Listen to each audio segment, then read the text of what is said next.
Hello বন্ধুরা, তন্নিস কিচেনে আপনাদেরকে স্বাগত। আজ আমি বানিয়ে দেখাবো ইলিশ মাছের একটি রেসিপি। এই রেসিপিটা কিন্তু একটি পুরনো রেসিপি মা ঠাকুমার হাতের।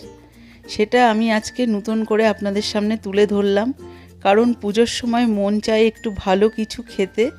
সেই কারণেই আমি এই রেসিপিটা নিয়ে আপনাদের কাছে হাজির হলাম। এই রেসিপিটা বানানোর জন্য বেশি কিছু লাগবে না। আমি এখানে নিয়ে নিয়েছি 5 পিস ইলিশ মাছ। এখানে আমি ইলিশ পেটি নিয়ে নিয়েছি। এবার দিয়ে দিচ্ছি 1 চা চামচ করে নুন, হলুদ, আর দিয়ে দেবো 1 চা চামচ পরিমাণ লঙ্কার গুঁড়ো। এই সমস্ত উপকরণগুলো দিয়ে কিন্তু ভালো করে মাখিয়ে নিতে হবে। লঙ্কার গুঁড়োটা দেওয়া হয়ে গেলে এবার দিয়ে দেবো 1 চা চামচ পরিমাণ সর্ষের তেল। সর্ষের তেলটাও কিন্তু আমি এরকমভাবে সবকটা মাছের গায়ে ছড়িয়ে দিয়ে দিচ্ছি। এইবার আমি হাতের সাহায্যে মাছগুলো ভালো করে মাখিয়ে নেব। এই নুন, হলুদ আর লঙ্কার গুঁড়ো কিন্তু হাতের সাহায্যেই মাখাতে হবে, এটা চামচ দিয়ে মাখানো যাবে না। আমি যেমনভাবে হাত দিয়ে আলতোভাবে এরকম ডলে ডলে মাখিয়ে নিচ্ছি, ঠিক এরকমভাবে আপনারা মাখিয়ে নেবেন। লক্ষ্য রাখবেন যাতে মাছের ডিমগুলো না বেরিয়ে আসে। আমি এখানে মাছটা 15 মিনিটের জন্য ম্যারিনেট করে রেখে দিলাম আর নিয়ে নিলাম একটা টিফিন বক্স। আমি এখানে স্টিলের টিফিন বক্স নিয়ে নিয়েছি, আপনারা চাইলে অ্যালুমিনিয়ামের টিফিন বক্সও নিতে পারেন। নিয়ে নিলাম 1 কাপ পরিমাণ পেঁয়াজ কুচি, 1/2 চা চামচ করে নুন, হলুদ আর লঙ্কার গুঁড়ো। এবার সমস্ত উপকরণগুলো পেঁয়াজের সাথে আমি একটু ডলে ডলে ভালো করে মেখে নেব। এইবার এই সমস্ত উপকরণগুলো মাখানো হয়ে গেলে আমি এর মধ্যে দিয়ে দিচ্ছি 4 টেবিল চামচ পরিমাণ সর্ষে বাটা। আমি এখানে 2 টেবিল চামচ পরিমাণ সাদা সর্ষে আর 1 টেবিল চামচ পরিমাণ কালো সর্ষে আর 4টে কাঁচা লঙ্কা একসাথে মিহি পেস্ট করে নিয়েছিলাম।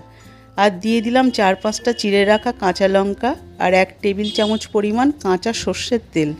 এই সমস্ত উপকরণগুলো দিয়ে কিন্তু একটা চামচের সাহায্যে এরকমভাবে ভালো করে মিশিয়ে আমি এর মধ্যে মাছের পিসগুলো দিয়ে দিচ্ছি। মাছের পিসগুলো কিন্তু খুব সাবধানে এরকম আলতোভাবে এই সর্ষের পেস্টটা মাখিয়ে এরকমভাবে সাজিয়ে দিতে হবে। বক্সটা এমন সাইজের নেবেন যাতে পিসগুলো বক্সের ভিতরে এরকমভাবে একটা লেয়ারেই সাজানো যায়। এখানে কিন্তু ডবল লেয়ার দিলে ভালো হবে না, মাছগুলো সেদ্ধ হবে না। এবার উপর থেকে ছড়িয়ে দিলাম 1 টেবিল চামচ পরিমাণ কাঁচা সর্ষের তেল। এবার আমি একটা অ্যালুমিনিয়ামের ডেকচি নিয়ে নিলাম, তার মধ্যে দিয়ে দিচ্ছি একটা স্টিলের এরকম স্ট্যান্ড। আপনাদের কাছে যদি স্ট্যান্ড না থাকে সেক্ষেত্রে আপনারা একটা ছোট বাটিও উপর করে দিয়ে দিতে পারেন। এবার উপর থেকে বসিয়ে দিলাম টিফিন বক্স। জলটা এমন দিতে হবে যেন টিফিন বক্স ছাড়া উপরে না উঠে আসে। টিফিন বক্সের গায়ে জলটা লেগে থাকবে, কিন্তু জলটা যেন টিফিন বক্সের মধ্যে না ঢুকে যায়। এবার আমি জলটা ফুটে উঠলে উপর থেকে ডেকচিটা ঢেকে দিলাম এবং আমি এটা ঠিক হতে দেব 20 মিনিট রেখে দেবো লো টু মিডিয়ামে আর 5 মিনিট রেখে দেবো লো ফ্লেমে। এইবার আমি 25 মিনিট পর আপনাদেরকে বক্সটা ঠান্ডা করে খুলে দেখাচ্ছি। দেখুন কেমন হয়েছে। এখানে কিন্তু মাছটাও ভালো সুসেদ্ধ হয়ে গেছে, মাছের ডিমটাও সেদ্ধ হয়ে গেছে। আমি আপনাদেরকে একটা প্লেটে সার্ভ করে দেখাচ্ছি। কি জিভে জল আসছে তো? তাহলে পুজোয় চটজলদি এই রেসিপিটা বানিয়ে ফেলুন এবং সকলকে খুব খুশি রাখুন। আমার এই রেসিপিটা যদি ভালো লাগে তাহলে অবশ্যই সাবস্ক্রাইব করবেন এবং লাইক দেবেন।